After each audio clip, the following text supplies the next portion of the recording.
good morning. My topic is all about network level strategies.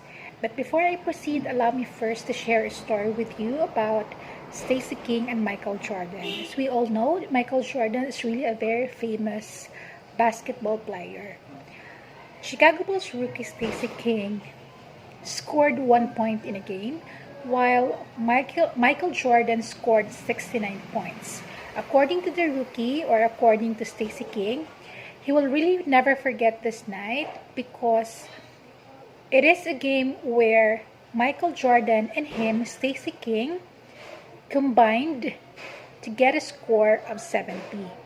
And in business, this is really very important. Many actually organizations or many actually business entities try to develop this kind of approach. And in business, this is what we call the strategic alliance. Strategic alliance is often defined as an agreement between two or more partners to share resources and knowledge that could be beneficial to all the partners involved. These strategic alliances can be as simple as two or more companies sharing their technology, sharing their marketing resources, human resources in order to develop products jointly and market and promote collaboratively. So for our next slide, allow me to read.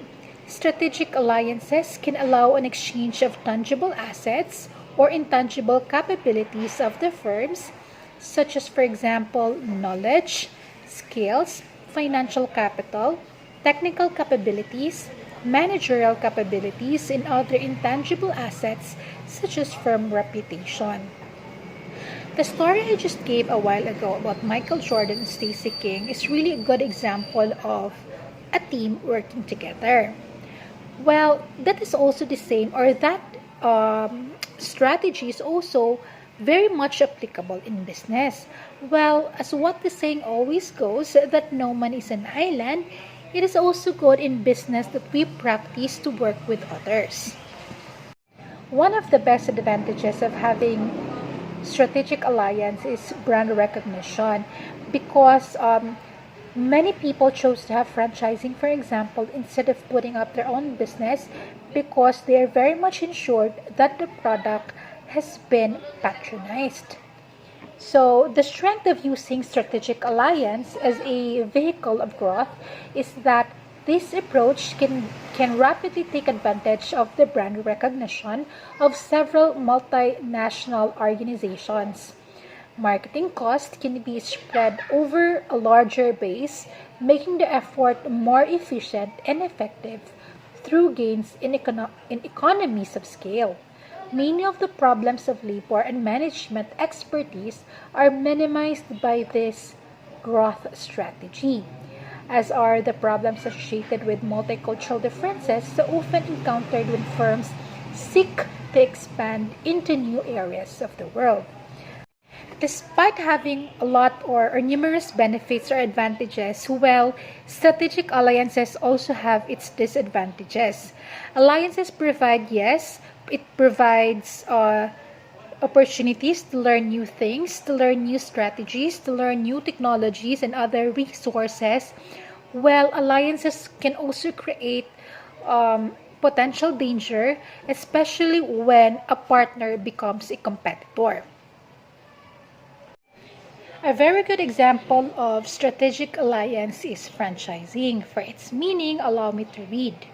Franchising is based on a marketing concept which can be adopted by an organization as strategy for business expansion. Where implemented, a franchisor licenses its know-how procedures, intellectual property, use of its business model, even brand, even their rights, to sell its branded products and services to a franchisee. So in the Philippines, we have a lot of examples of franchising business. We have 7-Eleven, we have Jollibee, we have Mang Inasal, we have Dunkin' Donuts, and many more. To continue, we have another example as well of a strategic alliance, and that is management contracting.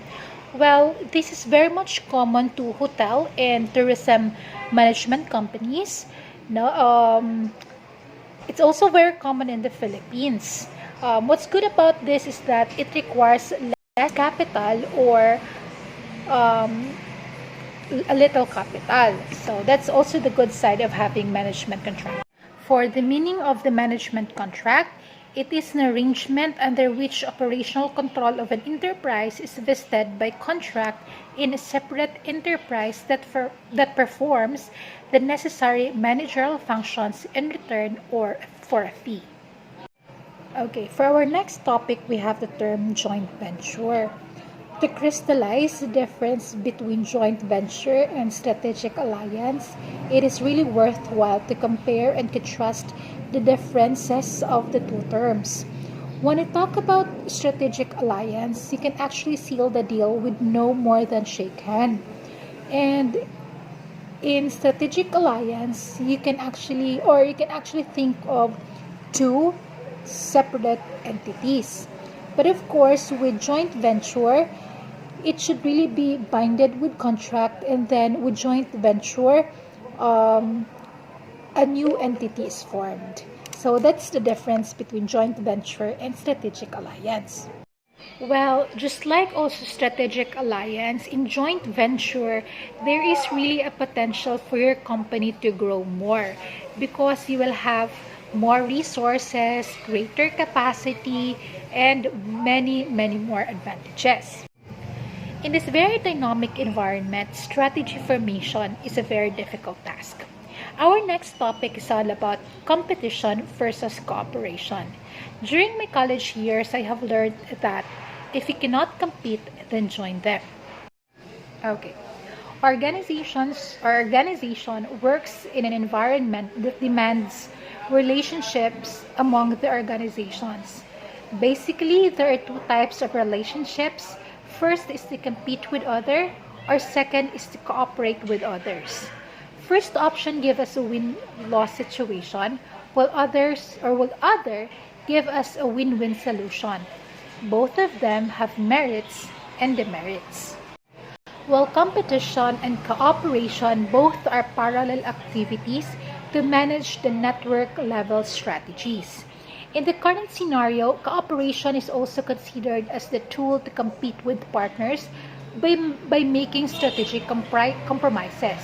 However, being a part of group, one should never neglect its own entity and should not merge cultural values in the firm with other firms. There must be a check and balance at the inflow and outflow of the formation to avoid the risk to transfer of core competencies of the organization. So for this competition versus cooperation, still we need to be very careful in how to manage it, because if it's being mismanaged, if it's not being planned well, then of course there will really be a lot of problem. And to sum everything up, joint venture, strategic alliance, competition, and cooperation, these strategies are really very important in the company if carefully planned.